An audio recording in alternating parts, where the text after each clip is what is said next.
Okay, so let's get slowly started. I would like to welcome everybody who dialed into this BBS online workshop, which is about patient-focused drug development, the role of patient preference studies. My name is Conny Berlin. I lead the patient engagement science team at Novartis, and I have organized this workshop together with Byron Jones from Novartis, with Lila Di Scala from Johnson & Johnson, who also represents the Basel Biometric Society, and Maria Barkey from the Basel Biometric Society. I would like to thank my co-organizer very much for making this workshop happen. And I would also like to thank Bibiana Blatner from Novartis, who helped us with the logistical setup of this workshop and who will record this event. And a special and really big thank you goes to all the speakers and panelists who I will introduce before their presentations. A final thank you goes really to everybody who dialed into this workshop already, and I see a growing number of people who dial in here. So thanks very much for freeing up the time and for your interest in this topic. You will have access to the slides and to the recording after the event via the Basel Biometric Society webpage. Patient-focused drug development, the role of patient preference studies. Why did we pick this topic? Over many years, we have been seeing, and we still see, a growing interest in understanding patient needs and preferences to support medical product decision-making. And that specifically means robust patient experience data to complement clinical and other data. So it is a topic which is relevant for many stakeholders, including statisticians, why we thought that the Basel Biometric Society gives us a very good opportunity to reach an audience of interested statisticians, but also other professional groups, as we have put this into our invitation. We have prepared a 3-hour program for today. Now, I don't know why I would like to show you my screen. These are the technical things that happen. So it's a 3-hour program with 5 presentations, including a short break and a panel discussion. And each of these presentations will take about 25 minutes, including time for 1 or 2 questions. Speakers who present and later panel members during the panel session will be on camera. And I would like to ask all others to switch their camera off and put themselves also on mute. And before we now start the presentations, I would like to hand over to Lila Di Scala, who is the president of the Basel Biometric Society, to welcome you and to provide you more information about the Basel Biometric Society. Hello, everyone. Welcome from my end as well. Thank you for being here today. So first of all, a quick look at who we are online today. I see that this will be a very well-attended workshop. We are covering both pharma, biotech, consultancy, and academia today. And I would say that most of us are statisticians, and but we are very happy to welcome also our colleagues from regulatory and clinical sciences. So welcome, everyone. A quick look at the year up to now and what the BBS, the Basel Biometric Society, has accomplished until now. We've had 7 events. The latest one was on artificial intelligence and clinical research, also well attended. I'm sure many of you who are here today would have been there either online or in presence with us at this annual meeting, which is very important for our society. And we have some events which are still upcoming, both at the end of this year and that are lined up for happening at the beginning of the next. So, of course, this one that we're currently attending, we have a course, Do You Speak Statistics, which has been very successful in its last version. So we're going to, try again to see how how the audience feels about it, and we're going to talk about the ins and outs of data monitoring committees. We're going to talk a little bit more about health technology assessment. This is always an event that we tend to do once every year. And the next gen also is going to kick off its new mentoring program. So that's to come. Now, just want to leave you with a bit of a teaser for one of the events that's going to be big in Basel next year. So the International Society for Clinical Biostatistics is going to actually hold its annual conference in Basel next year in August. And it is my pleasure to say that the BBS will actually be jointly organizing this ICB 25 conference. So, and we will also have an invited session there. So more to come, and feel free in the meantime to also look at the website and see more about the conference. So without further ado, I hand it over to Connie to introduce the first speaker. Thanks very much, Lila. So it's now my pleasure to introduce Sheila Dickinson for the first presentation. Sheila is the Director of Patient Experience Data Science and leads the benefit risk activities at Novartis. She's also responsible for generating patient experience data and specifically patient preference information in immunology and oncology. Sheila led the work of the PREFARE recommendations in IMI PREFARE and became recently a member of the ICH E22 group about patient preference studies. So now I hand it over to Sheila to give you really an introduction to patient preference studies, IMI PREFARE, and the ICH E22 guidance. Thank you, Connie. So what I'll be talking about today, as promised, is first of all, patient preference studies. What do we mean here? And then we'll mention two topics that Connie already alluded to. So the IMI PREFARE recommendations, which are a resource for how to do preference studies.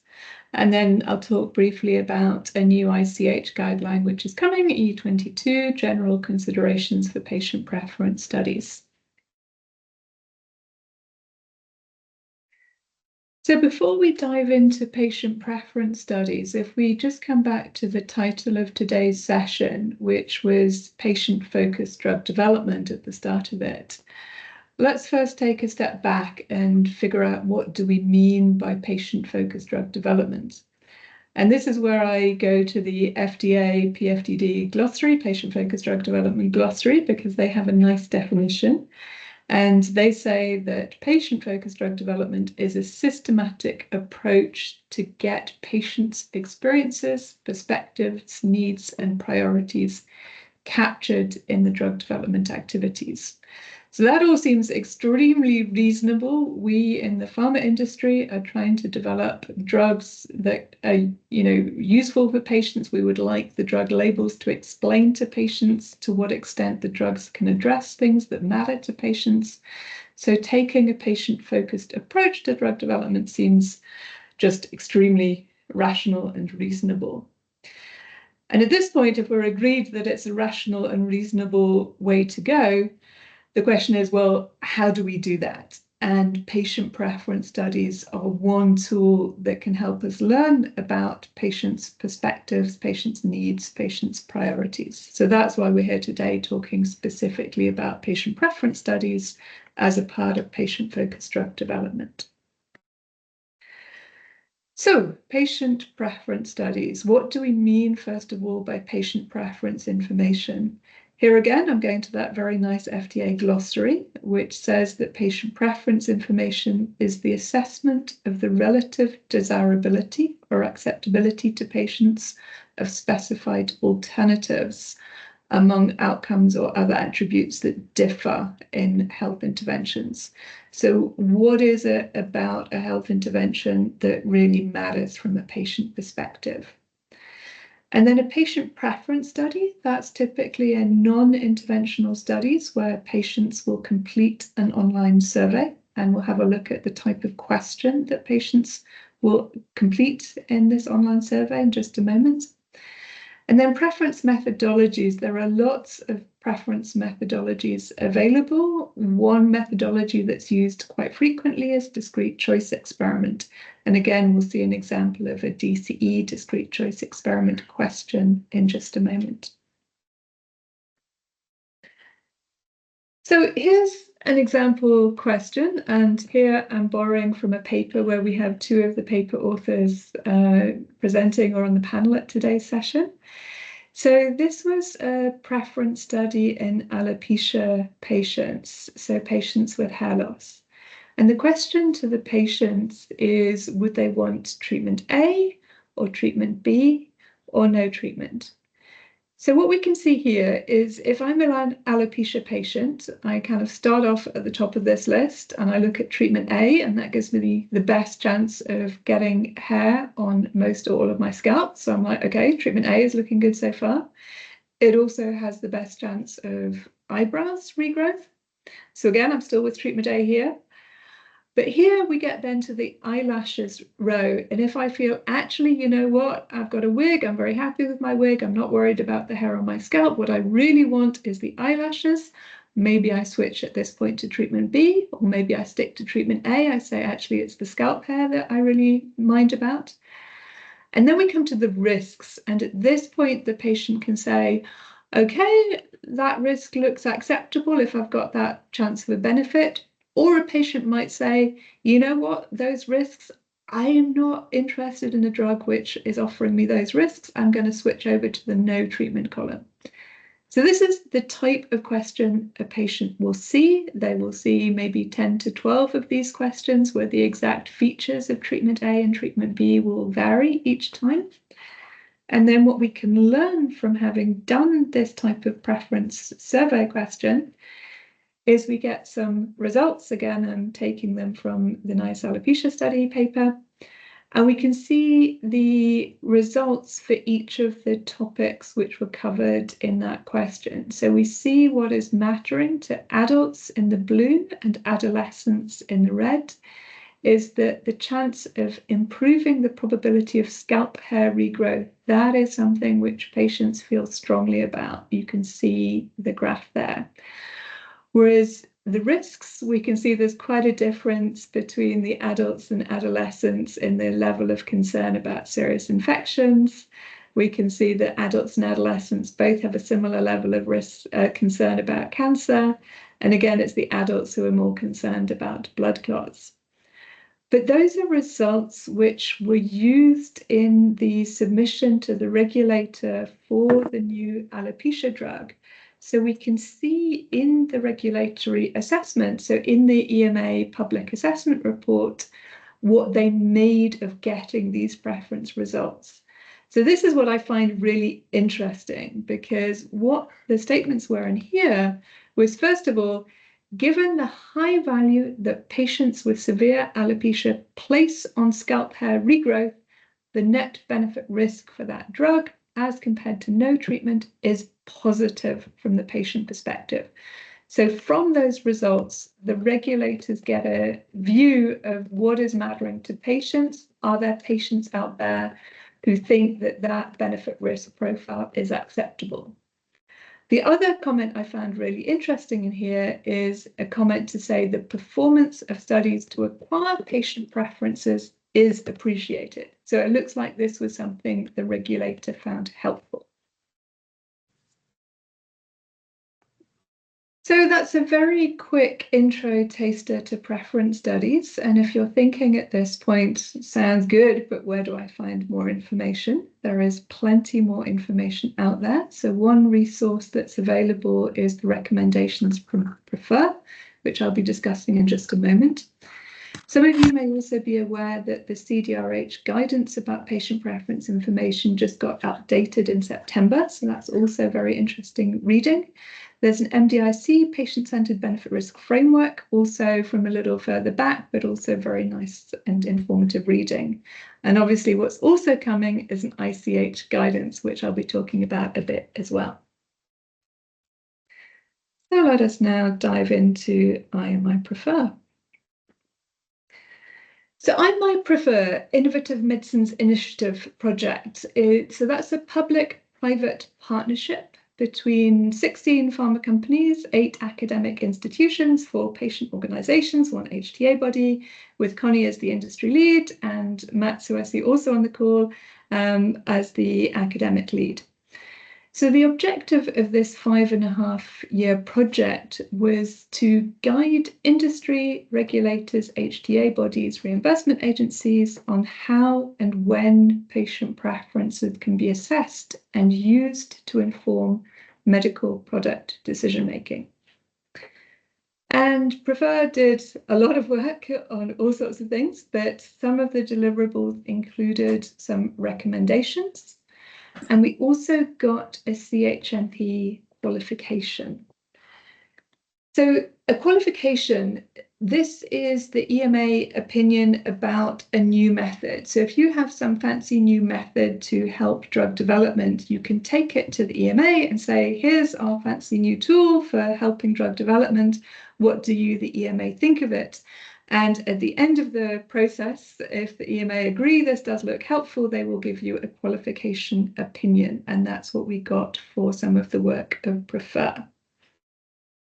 And then the Prefer recommendations, judging by the number of downloads, that's looking to be reading material for quite a lot of people out there in the world. So that's kind of reassuring. All our work is being read. So one part of the Prefer recommendations was a framework for how to kind of consider when to do a preference study and how to use the preference results. So this framework divides the activities into kind of 3 framework components. So step 1 is the study purpose. Why do we need to do a preference study at all? How is this going to be helpful? Component 2 is about organizing, designing, and conducting your preference study. And component 3 is you have your results. You now need to use those results to inform some aspect of decision-making in drug development. So as we said, Prefer went to the CHMP for a qualification, and from the qualification opinion, we got a kind of thumbs up to this framework. The qualification opinion says the proposed research framework is generally endorsed as a comprehensive reference. So they're saying they agree this is a way to kind of think through preference studies. So I won't go through all of it today. I'm just going to pick out one aspect of that framework, and that's how to think about the study purpose. So from the Prefer perspective, and this is not new, this is building on a lot of work out there, but in terms of any research that we do, it's always helpful to start out with what are we doing here? What are we trying to find out? What question are we trying to answer? And thinking about preferences studies, the one way to kind of tackle this problem is to say, first of all, why is this situation preference sensitive? How does learning about patients' preferences help us here? Is this, in fact, a preference-sensitive situation? So if we have a problem of a new drug which offers, on the one hand, nice benefits, for example, the scalp hair regrowth, but on the other hand, it's a drug associated with some risks, it's a reasonable question to say, is this benefit-risk trade-off something which is acceptable to patients? So that might be your preference-sensitive situation. Then we also need to be very clear on which patient population are we talking about. For the paper we looked at, that was a population of both adults and adolescents with alopecia. And then we need to be really clear on what decision by which decision maker, or decision makers plural, are we trying to inform with these preference results. So for example, we might say this is a preference sensitive situation where we want to inform a regulatory decision. Might also be an industry decision about which endpoint should we be studying in this disease. Could also be an HTA decision. So one part of that thinking about a study purpose is making sure we're clear on what the preference sensitive situation is about. So I think this is something I find really helpful when tackling patient preference studies, is just the concept of what's a preference sensitive situation. So this includes kind of various situations. For example, it's unclear what are the most important aspects of the disease from the patient perspective, and that might matter if we're trying to understand which endpoints to study. If there are multiple treatment options and no option is clearly superior, then we kind of want to understand what's the acceptability of benefit-risk trade-offs from the patient perspective. You know, if your new treatment has more benefit and less risk than what is already out there, that's not really looking preference sensitive. There's also situations where you might have uncertainty around the data that you have, and you'd like to understand how does this uncertainty influence how patients are thinking about their decision making. Some patients might be okay with a certain level of uncertainty, and some patients might not be. And or if you've got a situation where patients might be thinking differently to other stakeholders, and you want to better understand that. So there's a lot of other material in the prefer recommendations. You can see on this slide all the various sections that we covered in prefer. So this goes through all the way from the prefer framework in section 3 that we talked about already. Section 4 talks about working with other stakeholders. So that includes working with patient research partners on your preference study, consulting with regulators, all the way through to section 8, which was all the things we think need yet more work. So there's a lot of interesting material there if you want to get into patient preference studies in more detail. Then the other resource I mentioned that is coming our way is ICH E22. So I'm sure a lot of you on the call will already be familiar with ICH, but just for anybody who hasn't met this or wants a refresher, ICH is the International Conference for Harmonization, whose mission is to achieve greater harmonization to ensure safe, effective, high-quality development of medicines.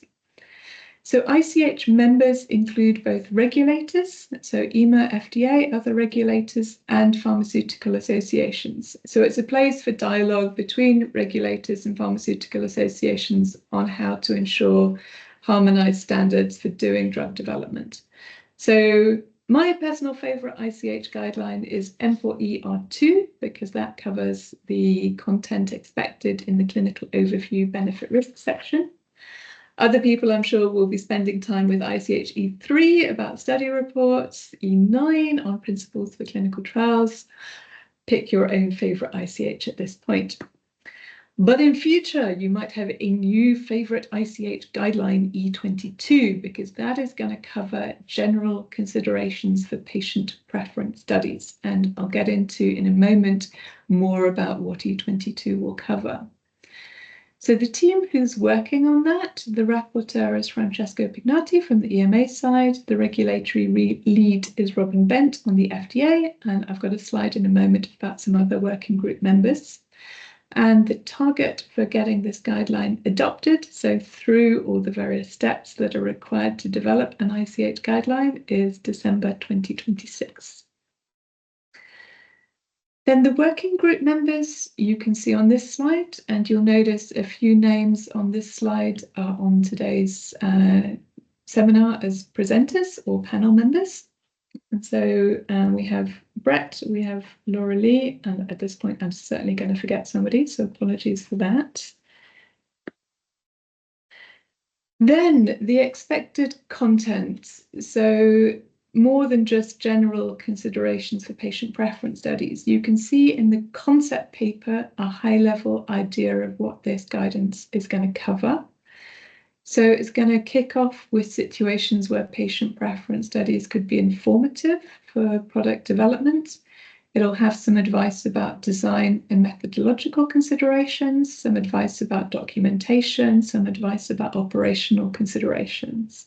So that is all looking like it's going to be super useful material for anybody wanting to do a preference study and wanting to be sure their preference study will be something that will keep a variety of regulators happy. We do not want to end up in a situation where the EMA expectations from a preference study are different to the FDA, and that's something that we hope will be addressed by E22. For anybody wondering about labeling, just to let you know, labeling is out of scope of E22. And then in terms of the content, so for anybody who was at the ESPI meeting in Basel recently, they might have been to the presentation by Francesco Pignatti, and they will have seen a slide where Francesco explained that what he's planning for E22 is kind of harmonization of existing content on preference studies.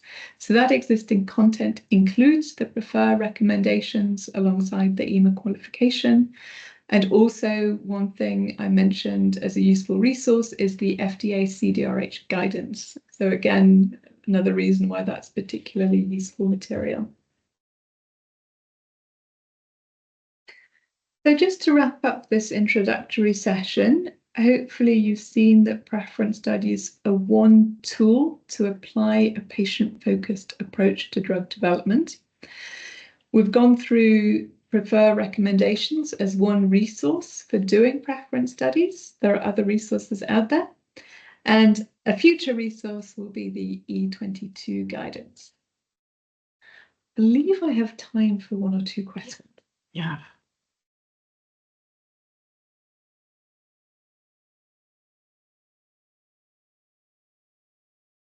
Any questions?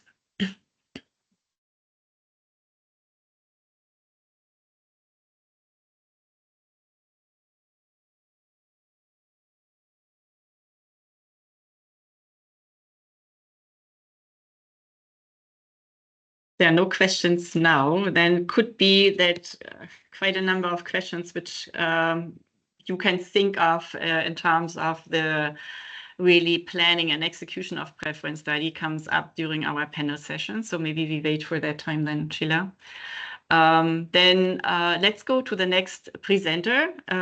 This is Michael Bowie. Michael is a PhD candidate at the Health Technology and Services Research section at the University of Twente. His research focuses on transferability of patient preference information in medical product decision-making, which is exactly the topic he is talking about today. So thanks very much for joining us, Michael, and I hand over to you. Yes, thank you very much for the introduction, Connie. And I'm happy to be here at the Basel Biometric Society workshop to present the findings of our first study of the PhD, which are the results of a systematic literature review to identify promising research areas for transferability. But before I dive into those details, let's first start with some background information. So, why is transferability of patient preferences an interesting topic in the first place? Well, over the years, we've observed a major increase in the number of published patient preference studies. And we think that one reason why this increased interest is observed is because we see more and more interest in incorporating patient preference evidence to inform drug development decisions. For instance, think of identifying patient-relevant endpoints to inform clinical trial designs or to perform patient-centered benefit-risk assessments. However, what we must consider, even though this patient centricity is nice, the conduct of patient preference studies is quite time-consuming and expensive. But a trend that we currently notice in the literature is that the findings of these patient preference studies are not used beyond the purpose of the original study. An idea that has been gaining traction over the years lately is to transfer patient preference information from published studies to new settings where this information is not available yet. For instance, to transfer preference information in a certain disease from one country to another country. And approaches to do this, for instance, include meta-regression. But as of now, there's still little known about the circumstances under which meta-regressions of patient preference information are suitable or feasible. And for that reason, the health preference research community sees an urgent need for more methodological research on transferability of preference information. Therefore, the aim of one of the first studies in my PhD thesis was to examine which research areas are most promising to further develop methods for transferring these preferences. Well, what do we mean with a promising research area? Well, we are looking for disease areas where ample studies are available and comparable with respect to at least three aspects. The first one being that the preference information should ideally be collected using the same type of method to have this consistency across studies. And we also want to have studies that are similar in terms of the characteristics of the disease and or treatment that are examined in these patient preference studies. And finally, to enable a synthesis of results, we need to ensure that the reported results of interest are actually available across different studies. Well, to address this research question, we performed a systematic literature review. So what we did was we performed a systematic search through the digital databases of PubMed, Web of Science, and Scopus on April 14, 2023. We only focused on quantitative patient preference studies, which had an underlying experimental design that allowed for the estimation of marginal attribute importance. In terms of the clinical scope, we only focused on primary medical interventions, in this case, no screening, but we included both the pharmacological interventions as well as the non-pharmacological ones. And finally, in terms of clinical scope, we required that the patient preference studies at least examined preferences for at least one health risk and/or one health benefit. Well, from these results, we identified 4,914 titles and abstracts, which we've screened.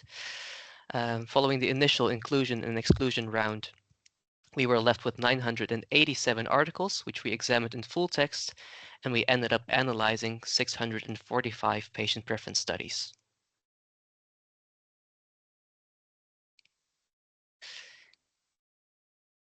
All right, on to the results, and let's start with some broad trends to kick it off.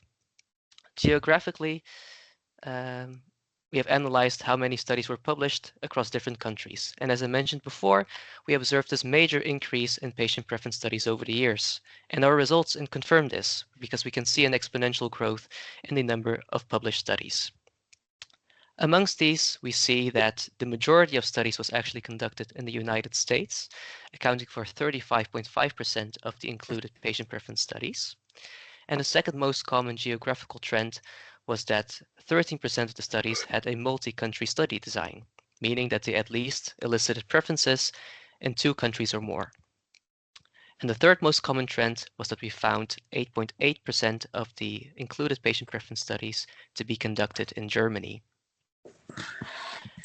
But apart from these geographical trends, we also analyzed trends across different disease areas, because previously I mentioned that it is advisable to select a therapeutic area where sufficient studies are available to perform meta-regressions to transfer preferences. And on this slide, I'm showing the 5 most commonly studied indications in which these studies were conducted, which included type 2 diabetes, psoriasis, multiple sclerosis, breast cancer, and prostate cancer. And what we can notice is, across all of these 5 indications, most of the preferences were collected using discrete choice experiments, which was also already hinted by Sheila that it's a very commonly used elicitation methods in the patient preference field. But apart from knowing how many studies are available in each indication, for the purpose of a meta-regression, it's also important to look at how many patients were included in the primary studies in the first place. The general assumption is that estimates for preferences are more precise when the sample size is large. And considering both the number of available studies as well as the number of included patients in the studies, we see that type 2 diabetes has by far the largest number of patients and studies available. So the initial evidence points towards type 2 diabetes.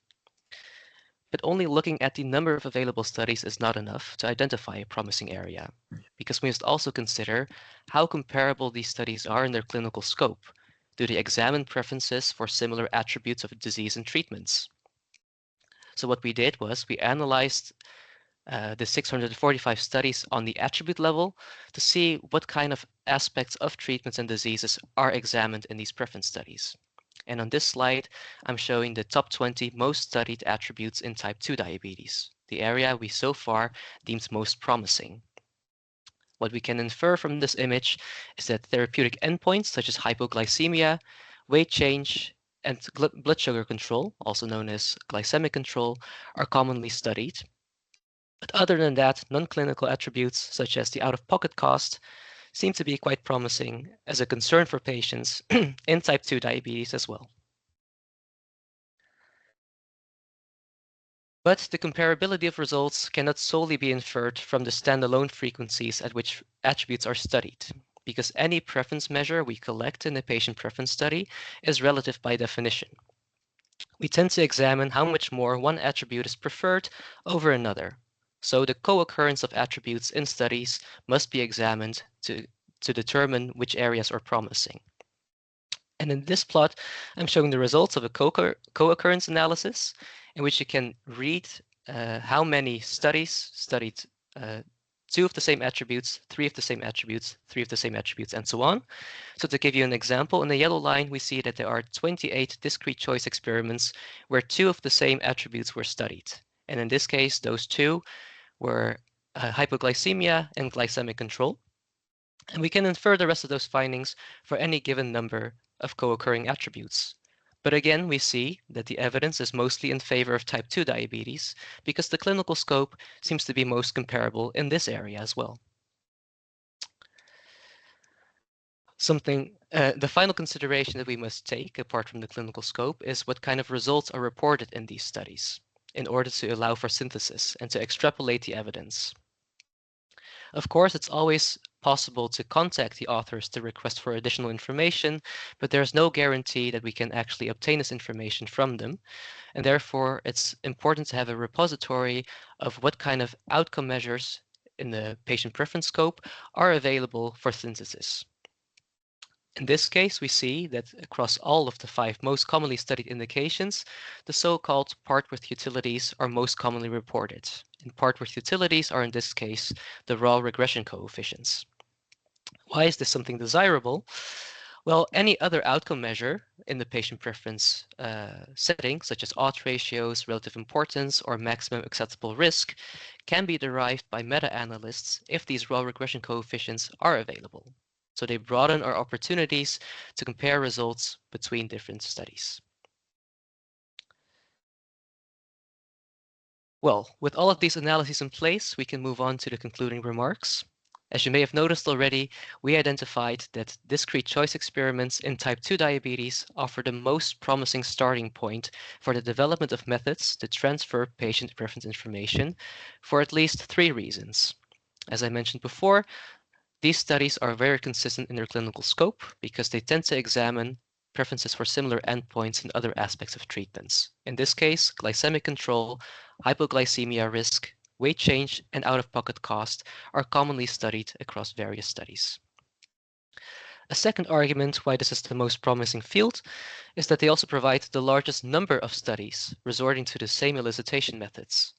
We identified at least 43 discrete choice experiments which can be subject to a meta-analysis. And finally, we found that the raw regression coefficients are reported across almost all of the identified patient preference studies in type 2 diabetes.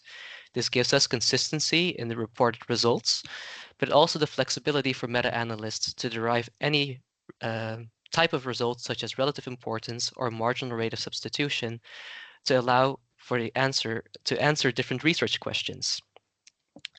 This gives us a prospect that meta-analyses aiming to support endpoint selection and benefit risk assessments may both be feasible based on the reported results in literature.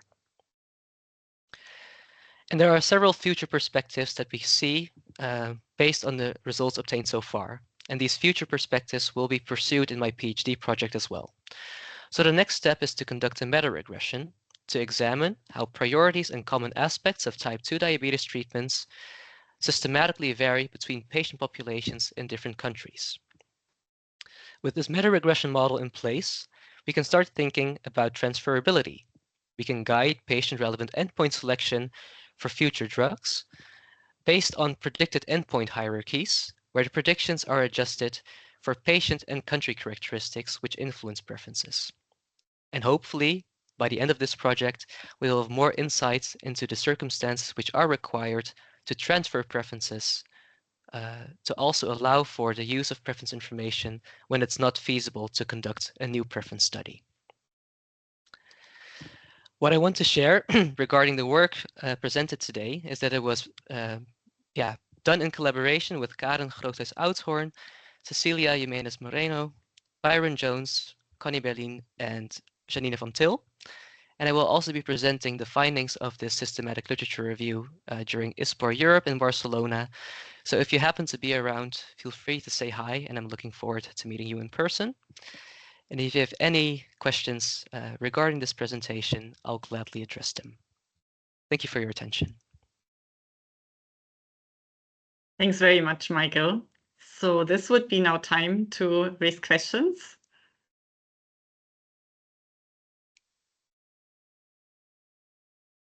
Anybody who has a question? So we get a lot of applause, Michael, I share that. Thank you. I'm glad to see that.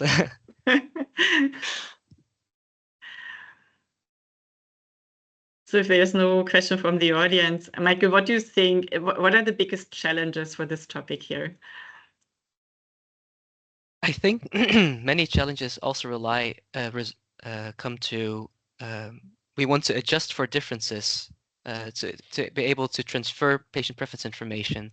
But beforehand, we do not exactly know yet which characteristics play an important role in heterogeneity in preferences. So identifying those is a big challenge. And the second one is also methodological, I would say. Even though we present a large number of studies examining the same attributes, there can be nuanced differences in the definitions.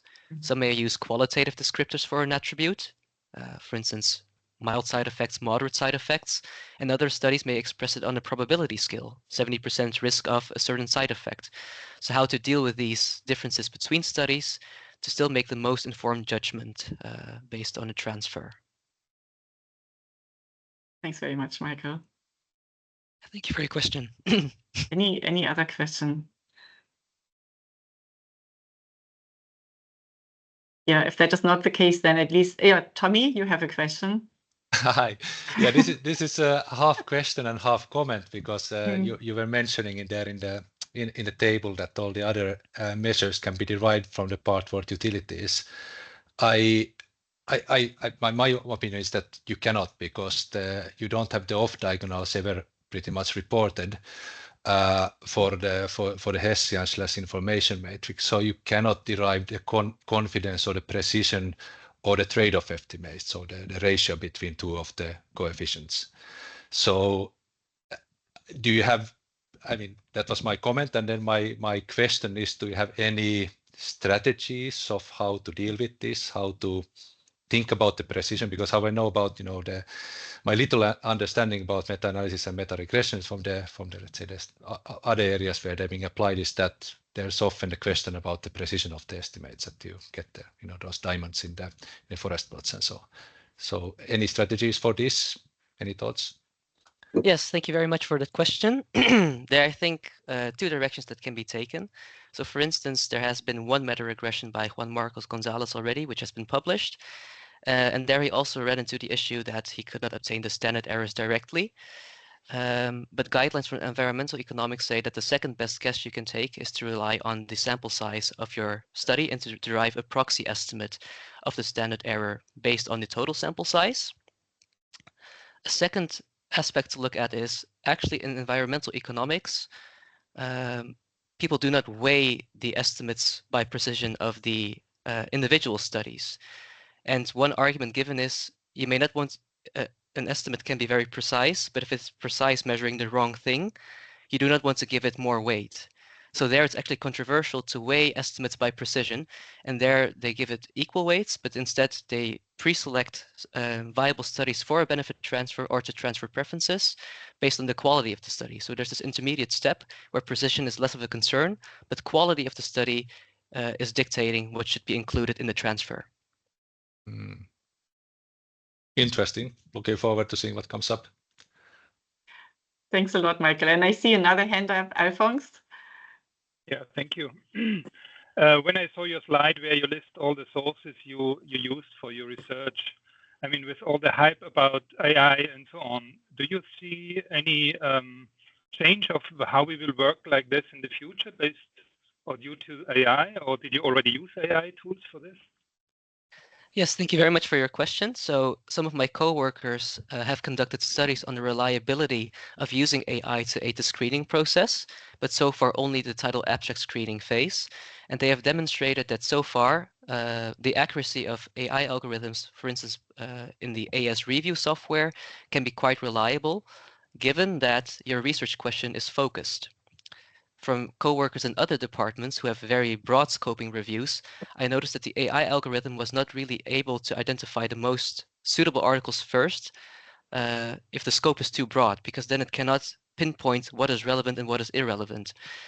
I have not used AI because until now, the golden standard is still that humans perform the data extraction and the screening themselves. So I think there is a future in which AI will be very supplementary in this process, but I am still cautious about it. Given what we consider the golden standard and how reviewers may also look at the quality of evidence, I think for now it's still safe. If the amount of articles is manageable, stick to manual screening and manual data extraction, I would say. Thank you. Thanks, Michael. And you have given us enough time for questions. So Mats, I see also your hand up. So let's take Mats' question and then we proceed with the next presentation. Okay, thank you. Thank you very much, Michael. This was very interesting. I just have a question. Quite often you do qualitative studies in order to define the attributes with the help of patients. And then you need to define the level of the attributes where you build the scenarios. And you quite often use clinicians to do that, who are sort of knowledgeable about the patient population. Would it be a possibility with your meta regression studies to check how accurate the clinical evaluation, so to say, of the importance of the attributes, the level of the attributes was, and compare with different countries? Would that be possible? So do you mean to have like a holdout study and to make a prediction to see whether the prediction coincides with what was actually observed in the study? Is that what you're asking? Yep. Yeah, so part of my PhD project also involves predicting the preferences and then conducting a new study to compare whether our predictions are actually coinciding with if we were to conduct the new study. So this is something we will look at, but we are also thinking about in-sample validations in which we leave out a study, given that we have quite a lot in type 2 diabetes, to see whether predictions make sense based on the current sample before we move on to predicting the de novo results. Yeah, good. Okay, thank you. Yeah, thank you for your question. Okay, thanks again very much, Michael. So by now, I think we have heard what patient preference studies are, what best practices and principles are to design new studies, how to maybe use existing studies to transfer information. So in our next talk, we will hear about the regulatory and HTA perspectives on patient preference studies before we then, after a short break, go into example case studies on preference studies. And it's my pleasure to welcome now Tommy Tervonen. Tommy just raised already a question. He is the chief scientist of Kilo Research. He has 20 years of experience developing and applying methods for benefit risk assessment and patient preference elicitation. And he co-chaired the ISPOR Good Practice Task Force on Quantitative Benefit Risk Assessment. He has been consulted by FDA and NICE and is currently serving as a technical expert in the European Commission's Critical Medicines Alliance. He has led dozens of influential patient preference studies to support the development, regulatory authorization, access, and commercialization of small molecules, biologics, vaccines, and medical devices. And it's really my pleasure to welcome you, Tommy. Thank you, Connie, and I will try to use this take control button in here. That's the hardest part of this webinar. So nice to be seeing you all in here in such a big numbers. I got asked in here to talk about regulatory and HTA perspective on patient preference studies. I've never worked in regulatory agency or in a health technology assessment body myself. So this is more of a personal view and experience from me being on the other side of the table for submitting data to or supporting sponsors in submitting data to regulatory authorities or to HTAs. So with respect to the structure of my presentation, I would like to start by taking a step of a little bit back of telling about the brief history of where does this interest to the patient preferences and benefit risk comes from. And I think that is important in terms of then thinking about what type of studies do we conduct currently that get submitted to both the regulatory authorities and to the HTAs. Right. So I'm going to give them 2 examples of influential studies of patient preference for regulatory purpose and 2 for HTA users. And then in the end, I'd like to give my opinion. This is personal opinion, maybe shared by others in the field, of where we are now and what do we need to do to keep on maintaining the influence of patient preferences for regulatory HTA users. So I have in here on the slide what I call a brief history of patient preferences and benefit risk. And on the right hand side of here, there's all the key initiatives and guidance documents that were largely mentioned by Sheila already. So the IMI preferred, the EMA methodology qualification, the first mention of patient preference and EPAR for the ritlecitinib case, etc., etc. So I won't go to those to bore you and repeat you of the importance of all of that, but I'd like to spend a few minutes about talking about the left-hand side of the slide. So essentially, where many of us working on this field are coming from. Why are we interested in the patient preferences? And for me and for the many others, it starts all the way in the early 2010s from the EMA benefit risk project, where they assessed with the help of Larry Phillips from the London School of Economics, a bunch of different methods for doing quantitative and structured benefit risk assessment. Right. So what would be the good techniques to use for the regulatory purpose of assessing the benefit risk profiles of drugs in a quantitative way?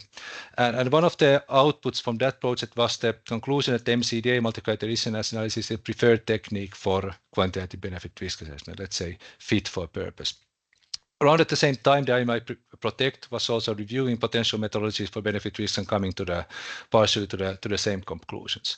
So this is the background at which then the EMA maybe indirectly thought about including effects tables formally in all EPARs from 2015 onwards, right? So the effects table include the clinical data on the key benefits, the favorable effects, key risks, the unfavorable effects, together with the qualitative or quantitative assessment of the uncertainty of the evidence. And why is this important for the patient preferences at all? Is if you think about how the effects tables are in EPAR, they're essentially 2 steps from the formal quantitative benefit risk assessment, right? So you take an effects table. First, you have to drop out some of the overlapping endpoints in there. You have to filter them out because you have multiple ways to describe, for example, measurements for one endpoint, or there could be overlap in endpoints, for example, mortality and strokes, and some of the strokes are fatal, etc. But once you have done that, then you have, let's say, a kind of a structure of an MCDA. Then, in order to judge the benefit risk profile of the active comparator versus the drug under investigation, or the drug under investigation versus placebo, you have to still weight these endpoints against it to understand the relative importance of the endpoints, to come up with an aggregate measure of whether it is positive or negative, the benefits risk score or profile. Now, back in the days, there was a lot of thought put into how this should be done, whose preferences should be matter, and initially there was thinking that, well, maybe this should be the regulatory authorities, experts' preference, could be CHMP members in the European side of the things, but there's 2 problems with that. First of all, it is maybe not feasible to elicit their preferences. Eliciting preferences is a lot of work, trying to get committee preferences for even a small subset of the submissions that the CHMP is assessing every month. That would be just too much work. These guys wouldn't have the time for it. And the second problem is that we don't anymore even think, and those times we are thinking that could be relevant. We don't even think that we should be getting value judgments from the regulatory assessors, right? So it is the patients in the end who are taking these drugs. So it should be their preferences on how much do the risks versus matter versus the benefits that should be feeding into the equation. So that's where we are coming from, the importance of the patient preferences for such a key regulatory decision, which is the regulatory authorization based on the benefit risk profile. So that is what you're going to see in a lot of the presentations of few of these case studies that I'm presenting, plus the later on presentations that are a bit more detailed after the break in this webinar. So it is largely focused on this quantitative benefit risk assessment. But patient preferences are used also in various different purposes across the medical product development life cycle, all the way from the early development phases to authorization and then post-authorization access and post-approval purposes.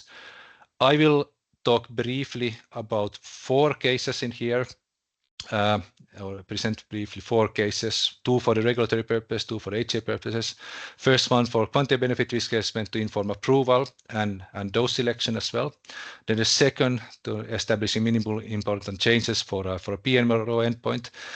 Those are for the regulatory side, and then I will present 2 cases briefly for the HA side, one for justifying endpoint selection, second for contribution to the HTA actual decision making.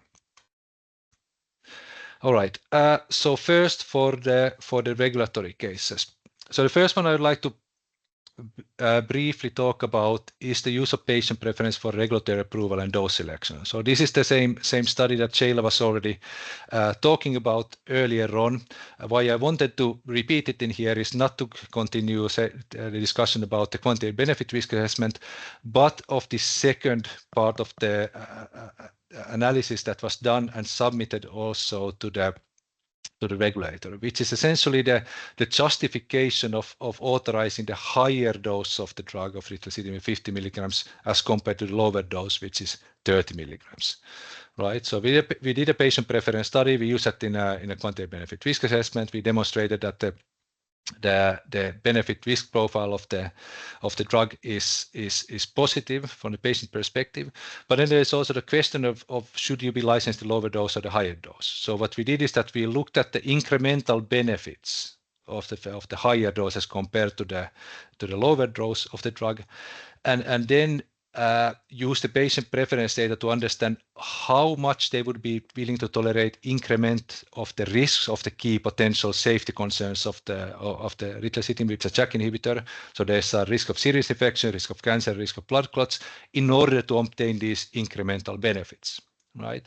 And that's what you see here on the right-hand side of the slide. So there is this planes, one for the US patients, one for the European patients, and this plane explains that there is a maximum joint risk over these 3 key risks of the ritlecitinib that patient will be willing to tolerate for achieving the incremental benefits of the 50 milligrams.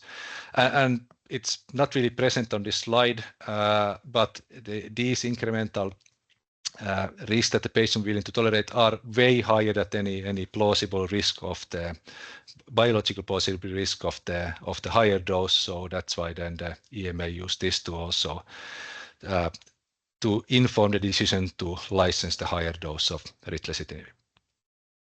The second regulatory example I wanted to briefly talk to you about is the use of patient preference for PRO label claims, or understanding value of PRO endpoints. So the problem here was that some Ellen's colleagues from Janssen were looking at their trial data for ponesimod. So ponesimod was tested in the phase 3 Optimum trial against the active comparator teriflunomide. It demonstrated significant improvement in the primary endpoint, in a decrease in the annual relapse rate, and then it demonstrated improvement in a PRO endpoint, which was fatigue. Now, the problem was that this fatigue was measured using a novel PRO instrument, FSIQ-RMSS. So the value of this improvement, which was 3.57 points improvement between the arms, was difficult to establish. So we did a patient preference study, had some additional mapping exercises in there to understand the value of the improvement in fatigue or lack of increase in fatigue as compared to the value of improvements or decrease or worsenings in terms of the hard clinical endpoints. And what we were able to then establish using this patient preference data is that if you look in here in the table, is that average across all levels, for example, physical fatigue, patients would be willing to tolerate on average 0.12 additional relapses per year in order to gain this 3.57 point improvement in fatigue as measured by FSI-QRMSS.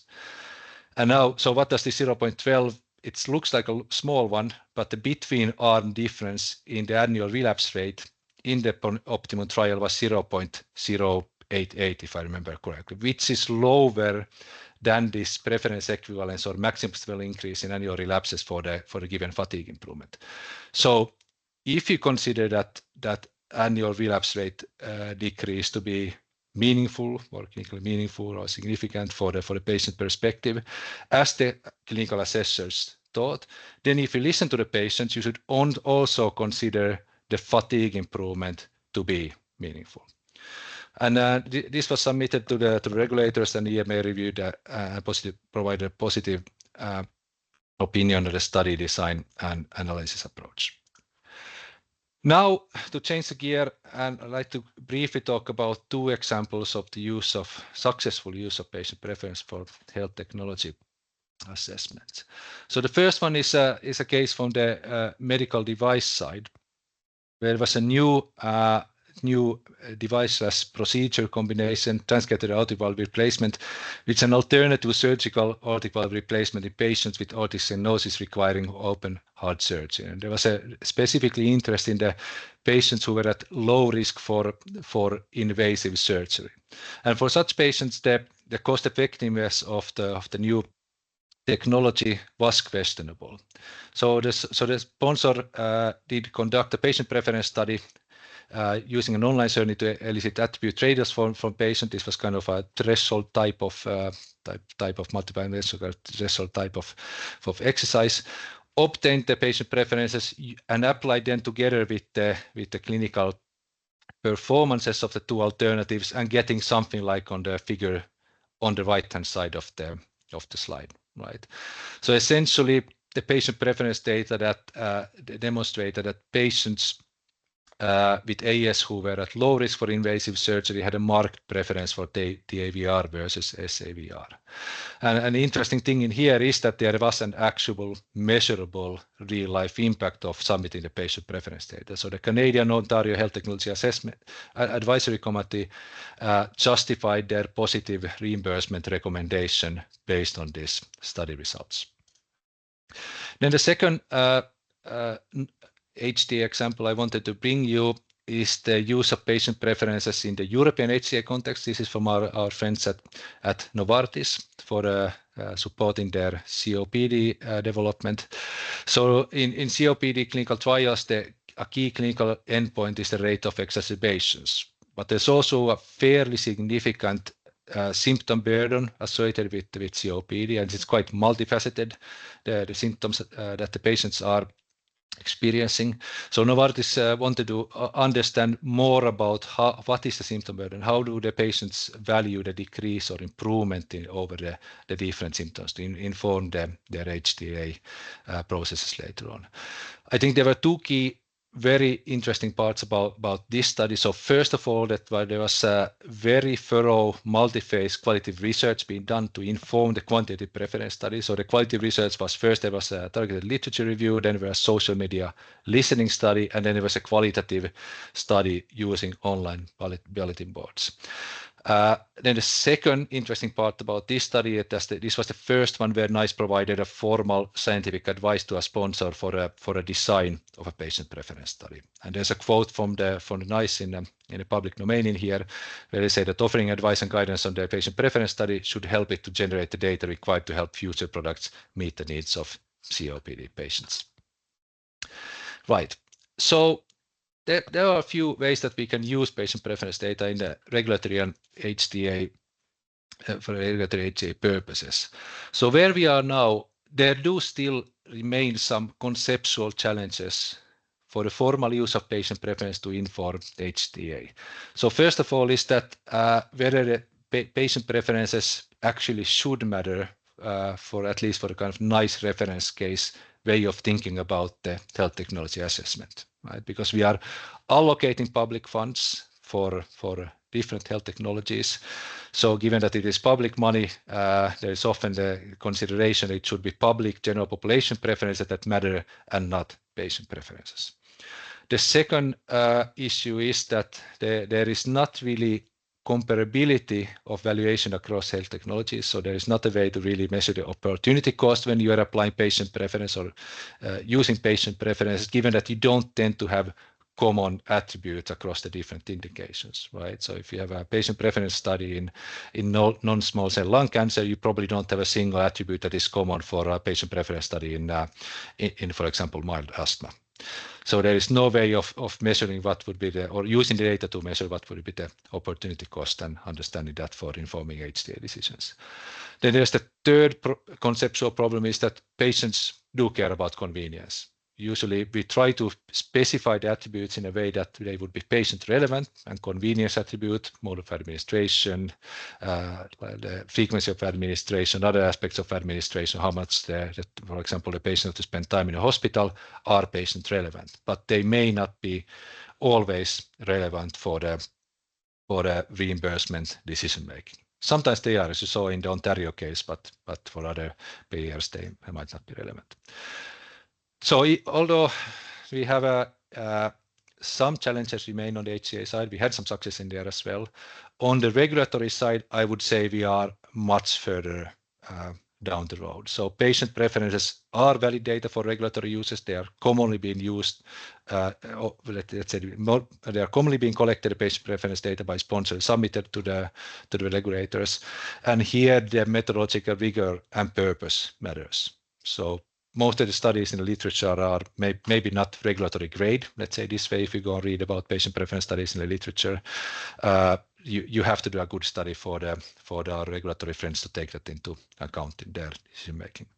Then purpose matters as well. So if you look at those examples that I presented earlier on, there was very specific analysis that were done for supporting very specific regulatory decision making, right? Dose selection, what is the patient perspective, or what is the quantitative patient preference for one dose versus another dose? Why do they have, we need to make certain trade-offs, one dose versus another dose. And last, but not the least, where we are now is that we are somewhat limited by the availability of elicitation methods. So there's only a few methods that are theoretically sound, methodologically rigorous, and capture trade-offs that are, let's say, the most solid type of preference information, quantitative preference data. DC type of methods, thresholding type of methods, and swing weighting. And the DC here is the gold standard. We would always do a DC, but you need a few hundred patients typically to get the estimates with sufficient precision, at least 100. If you don't get 100, don't do a DC.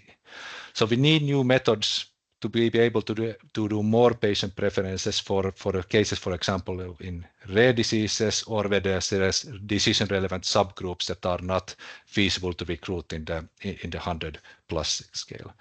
So the new methods need to demonstrate convergence versus the gold standard of DC. So, for example, this is a study from Andrea, who will be talking later on in this webinar, where I'm also a co-author in the paper, where we demonstrated that multidimensional thresholding, one of the promising methods, may capture similar preferences as a DCE.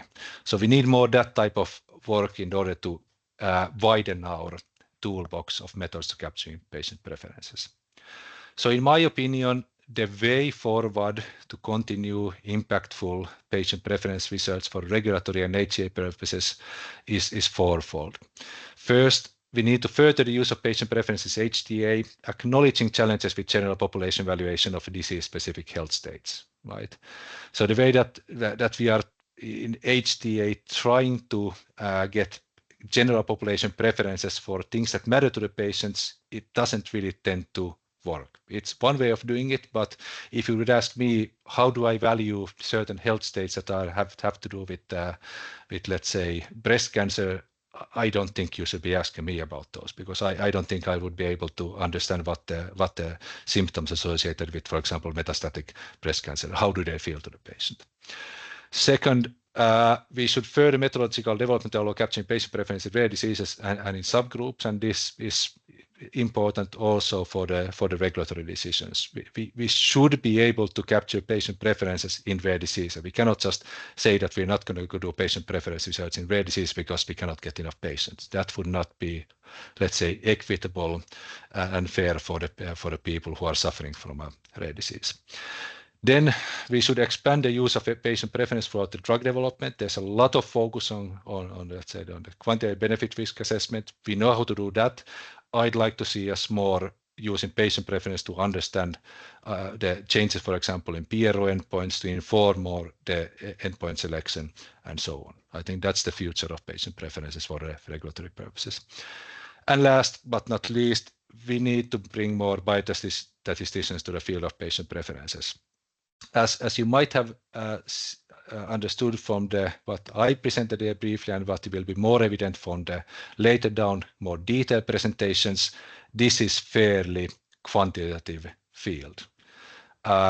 We would need to have the skills of people such like the members of the BBS to further the field faster and further. So I think that was all I wanted to talk about. Thank you for your attendance. I guess I might have time for one question if Cory lets. Thanks very much, Tommy. Very interesting talk. So I guess there are some questions, so the floor is open. So Claudia, Michaela, you raised your hand. Hi, Tommy. Thanks for your overview. You mentioned the usage of preference studies in medical product development, so it just triggered my question. How can the duration and effort of patient preference studies, Connie mentioned in the beginning, be aligned with the timely availability of data? So considering the rapid changes in a fluid project landscape, like what needs to be considered to ensure harmony between studies and the project and the medical product development? I hope my question is clear. Yeah, I think that's, I would say the patient preferences are not that different from many other type of evidence that you need for, developing and taking drugs and medical devices to the market. So if you think about what we tend to do earlier in the development cycle, when we don't have, for example, good understanding of what is the efficacy profile, or we might not know the safety profile to large precision, then we often do less resource intensive, quicker qualitative work. And once we get to the phase 2, phase 3, when you start to have a better idea of the actual profile and the comparator landscape, then you start doing more let's say the more expensive, bigger patient preference studies that are more quantitative. So I would say if you probably would ask clinical development folks, how do they do clinical development, they would say the same, earlier phases, smaller stuff, later phases, bigger stuff. So I would say the same holds for patient preferences as well. Thank you. I see a hand from Nima. Hi, Tommy. Thanks very much. It was a very interesting talk. How do you feel about the challenges pharma companies have been having with the use of patient preference studies to argue for the acceptability of endpoints in Germany to HTA bodies? And what could we do differently? Yeah, I think this, difficult. I think there has been limited success. I would probably not recommend just doing a very, very expensive patient preference, a very big resource intensive patient preference study purely for that purpose, for trying to argue in the German market currently, as I've understood what is the stage. I think it's going to get there more in the coming few years for them to take the patient preference data more into account. I mean, the Germany was kind of like was a leading light earlier on among the kind of HTAs, the IQVIC guidance and so on, how preferences should be formally be taken into account in different ways, how there should be an efficiency frontier, for example, and so on. But I don't see there has been much of positive news recently from that side. Is in your opinion there a lack of quality of the submitted data, or is it the standing of the HTA body that's in the way? I would assume, this is just my hunch, I would say that it's maybe both. I think there's a chicken and egg problem in here. There's less appetite to do studies when you don't know that they're actually going to influence the decision. And there has been, negative examples in the past. It's a little bit, if you think about the regulatory space, we didn't have a single, before the ritlecitinib formal acknowledgement by the EMA in the EPAR last year or this year, we knew that regulators do take patient preference data into account in the decisions, but there was nowhere public statement about that. So if you think that it took so long for us to get this public statement in the EPA that Sheila was talking about, I think the German HTA is going to take still a few more years. Okay, thank you. I think it's you, Andrea, who has the hand up, right? Yes, it's me. So, Tommy, your point about the lack so far of studies in rare diseases is a huge one, an important one. And I wanted to know, what do you think about the application of the thresholding method that you alluded to in the study we did together, and the application of that to rare diseases? I think I would say that's one of the key methods going forward. I know that Sebastian, for example, from Evident, I think they are doing MDT for some rare diseases. We are doing in Kielo MDT for a few rare disease submissions that are going to the regulators as well. So I think it's an excellent method. The only challenge is that it doesn't really work with categorical attributes. Yeah. So if you have continuous scales, all great. So yeah, I mean, our Macbeth work, I think we should write those papers and publish. I know that's an we need to find the time. Yeah, there's so much to do. I think that's another one that could get there.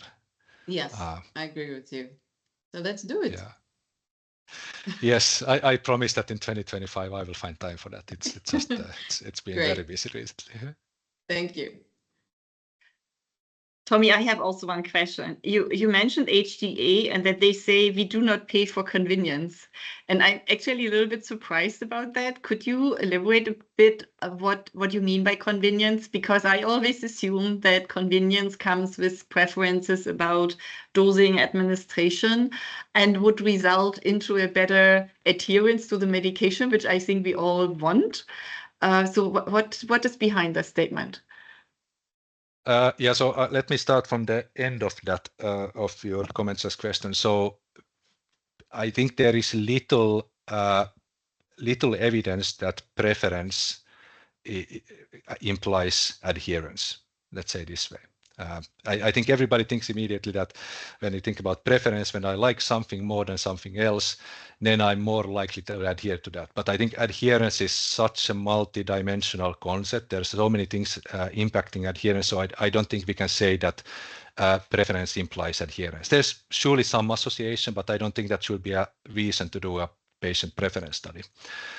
Now, what I meant with that we do not pay with convenience. So let's say that there is you bring a new technology into the market which is more convenient, but all possible with respect to all possible costs beyond just the time of patient, for example, going to the hospital to get an injection, they can take the pill at home.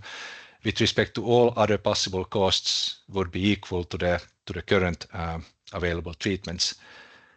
Well, I mean, it just shouldn't cost more from the payer's perspective, because I mean, unless you are taking into account, for example, the lost working time of the caregivers, for example, it depends a little bit on the perspective, but the base perspective, for example, of the NICE in the reference case does not consider the convenience to the patient to be really of that much value.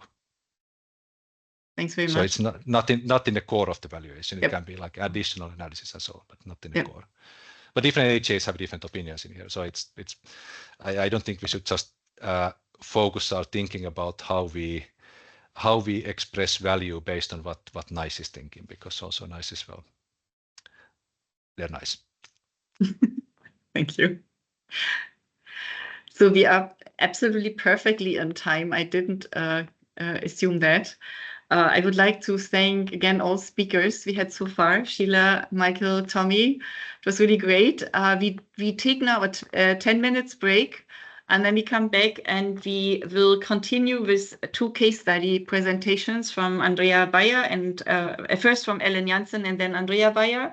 And then we continue with our panel discussion where we have very experienced speakers and preference researchers as well. So I hope I see you all back in about 10 minutes.